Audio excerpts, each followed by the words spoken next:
उसके पास 3 सवाल थे और वो उन सवालों के जवाब ढूंढ रहा था। तो अब हम इस कहानी को पढ़ेंगे और ये जानेंगे कि वो 3 सवाल क्या थे और क्या जो वो राजा चाहता था वो उसे मिला।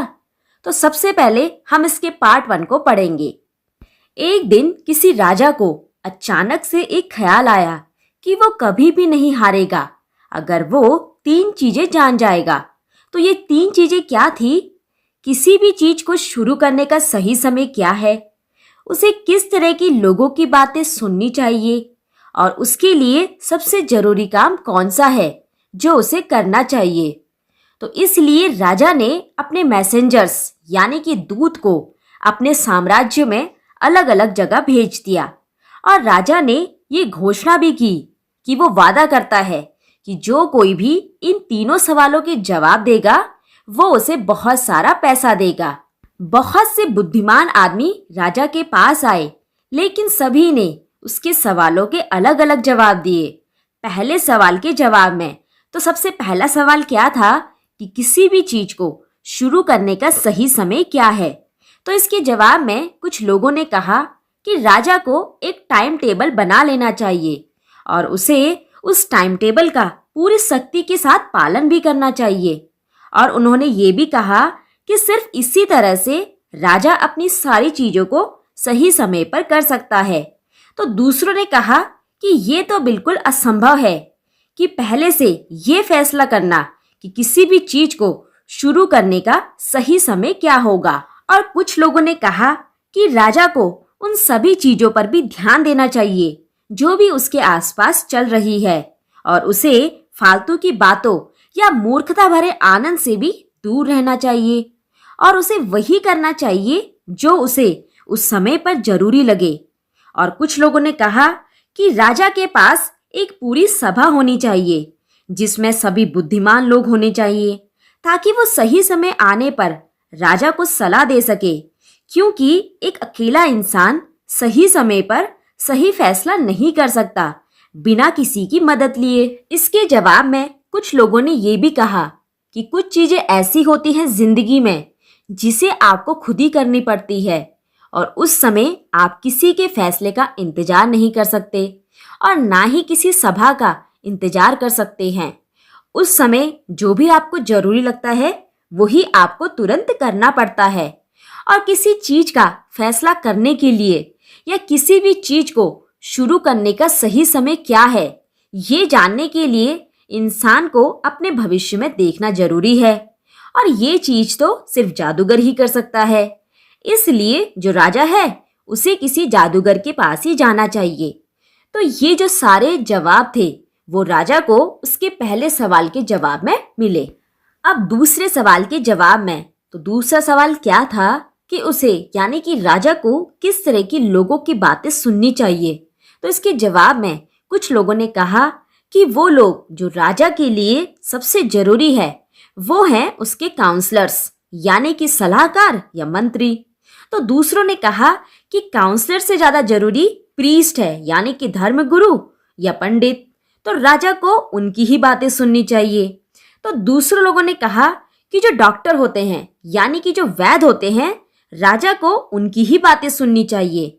उसके बाद कुछ लोगों ने कहा कि जो सोल्जर्स है यानी कि सैनिक वो राजा के लिए सबसे जरूरी है और राजा को उनकी ही बातें सुननी चाहिए। तो ये वो सारे जवाब थे जो राजा को उसके दूसरे सवाल के जवाब में मिले। अब इसके बाद तीसरे सवाल के जवाब में तो तीसरा सवाल क्या था कि राजा के लिए सबसे जरूरी काम कौन सा है। तो इसके जवाब में कुछ लोगों ने कहा कि विज्ञान यानी कि राजा के लिए सबसे जरूरी काम विज्ञान है। तो कुछ ने कहा कि लड़ाई करना यानी कि राजा के लिए लड़ाई करना सबसे जरूरी काम है। तो दूसरों ने कहा कि राजा के लिए सबसे जरूरी काम पूजा पाठ है। अब हर सवाल के लिए बहुत से लोग जवाब दे रहे थे और हर किसी के जवाब अलग अलग थे। तो इसलिए राजा बिल्कुल भी संतुष्ट नहीं हुआ और इसलिए उसने किसी को भी कोई इनाम नहीं दिया। इसके बाद राजा ने फैसला किया कि उसके लिए सबसे अच्छा रहेगा कि इसकी बजाय वो किसी सन्यासी से सलाह ले जो अपनी समझदारी या बुद्धिमानी के लिए जाना जाता हो। तो जो सन्यासी था वो जंगल में रहता था और वो उस जंगल को छोड़कर कभी भी नहीं जाता था। वो किसी से नहीं मिलता था। अगर कोई साधारण व्यक्ति उसके पास आता था तो वो उससे मिलता था। तो इसलिए राजा ने सन्यासी से मिलने के लिए साधारण से कपड़े पहन लिए। अब इससे पहले कि वो उस सन्यासी की कुटिया में पहुंचता, उसने अपने घोड़े और अपने सेवकों को वहीं पर पीछे छोड़ दिया और खुद अकेले निकल गया, क्योंकि वो नहीं दिखाना चाहता था कि वो एक राजा है। इसलिए उन्होंने अपने आप को एक साधारण व्यक्ति दिखाने के लिए अपने घोड़े और सैनिकों को वहीं पीछे छोड़ दिया। अब जैसे ही राजा सन्यासी की कुटिया के पास पहुंचता है तो वहां वो देखता है कि जो सन्यासी है वो अपनी कुटिया के सामने की जमीन को खोद रहा है और वो राजा को देखकर राजा का स्वागत करता है और फिर दोबारा से अपनी जमीन खोदने लग जाता है। तो जो सन्यासी था वो बहुत बूढ़ा और कमजोर सा था और जब वो इतना काम कर रहा था तो जो उसकी सांसें थी वो काफी फूल रही थी। तो जो राजा होता है वो सन्यासी के पास जाता है और उससे कहता है कि सन्यासी बाबा जी, मैं आपके पास यहाँ आया हूँ क्योंकि आप काफी समझदार और बुद्धिमान हैं और मैं आपसे अपने 3 सवालों का जवाब चाहता हूँ। फिर राजा अपने तीनों सवाल सन्यासी के सामने दोहरा देता है कि कैसे पता चलेगा कि सही चीज को करने का सही समय कौन सा होता है, मुझे कैसे लोगों की बातें सुननी चाहिए और कौन सी ऐसी चीजें हैं जो सबसे ज्यादा जरूरी है। अब जो सन्यासी होता है वो राजा की सारी बातें तो सुनता है पर वो कोई भी जवाब नहीं देता और लगातार बस अपनी जमीन खोदते रहता है। फिर राजा ने उस सन्यासी से कहा कि आपको देखकर लगता है कि आप काफी थक चुके हैं, तो एक काम कीजिए, आप मुझे अपना फावड़ा दे दीजिए और मैं आपकी जगह ये काम कर देता हूँ। जो सन्यासी था वो इस बात को सुनकर बड़ा खुश हुआ। उसने राजा को धन्यवाद किया और अपने फावड़े को राजा को दे दिया और खुद जाकर जमीन के एक किनारे पर जाकर बैठ गया। अब जब राजा ने 2 क्यारियां खोद दी तो उसके बाद वो रुक गया और फिर दोबारा से अपने तीनों सवाल दोहराए, लेकिन तब भी सन्यासी ने कोई जवाब नहीं दिया, बल्कि वो खड़े हो गए और उन्होंने अपना हाथ आगे बढ़ाते हुए कहा कि अब तुम ऐसा करो, तुम इस फावड़े को मुझे दे दो और तुम जाकर आराम करो, अब मैं इस काम को खुद करूंगा।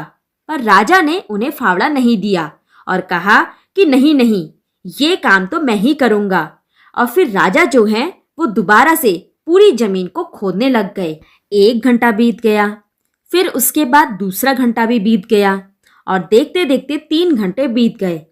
सूरज भी पेड़ों के पीछे छिपने लग गया। फिर आखिरकार क्या हुआ कि राजा ने उस फावड़े को जमीन पर रख दिया और सन्यासी से कहा कि सन्यासी बाबा, मैं आपके पास यहाँ इसलिए आया हूँ क्योंकि आप बुद्धिमान आदमी हैं और मैं अपने सवालों का जवाब जान सकूं। पर अगर आप मेरे सवालों का जवाब नहीं दे सकते हो तो आप मुझे बता दीजिए ताकि मैं अपने घर वापस लौट जाऊंगा। तभी सन्यासी ने कहा कि देखो, कोई भागता हुआ इधर आ रहा है। तो इसी के साथ हमारा पार्ट 1 समाप्त होता है। अब आगे हम पार्ट 2 को पढ़ेंगे। तभी राजा ने पलट कर देखा तो एक दाढ़ी और मूंछों वाला आदमी उनकी तरफ दौड़े हुए आ रहा था। उसने अपने हाथों से अपने पेट को जोर से दबाकर रखा था और उसके पेट से खून निकल रहा था। तो उसने अपने हाथों से अपने पेट को इसलिए जोर से दबाकर रखा था ताकि वो अपने खून को बहने से रोक सके और वो दौड़ता हुआ राजा के पास आया। अब जैसे ही वो राजा के पास पहुंचा वो बेहोश होकर जमीन पर गिर गया। फिर राजा ने और उस सन्यासी ने मिलकर उस आदमी के कपड़ों को उतारा और पाया कि उसके पेट में एक बहुत बड़ा सा घाव था। फिर राजा ने उसके घाव को धोया और उसे अच्छे से साफ किया और उसके घाव पर अपने रुमाल से मरहम पट्टी की। लेकिन घाव इतना ज्यादा था कि रुमाल से बांधने के बाद भी उसमें से खून बहता ही जा रहा था। फिर राजा ने उस रुमाल को हटाकर उस घाव पर दूसरे कपड़े को लगाया ताकि खून का बहना बंद हो सके और आखिरकार खून का बहना बंद हो गया। अब जो वो आदमी था वो अब थोड़ा सा अच्छा महसूस कर रहा था। उसने पीने के लिए कुछ मांगा। फिर राजा उसके लिए ताजा पानी लेकर आए और उन्होंने उस आदमी को पीने के लिए पानी दिया। तब तक शाम हो चुकी थी, अंधेरा हो चुका था और हवा भी ठंडी हो चुकी थी। फिर राजा सन्यासी की मदद से उस घायल आदमी को कुटिया के अंदर ले गए और उसे बिस्तर पर लिटा दिया। अब जो वो घायल आदमी था उसे थोड़ा आराम महसूस हुआ और फिर उसने अपनी आंखें बंद की और वो सो गया। अब जो राजा था वो काफी थक चुका था, क्योंकि सुबह से वो चलकर आया था और पूरे दिन उसने सन्यासी की क्यारियों को खोदने का काम भी किया था।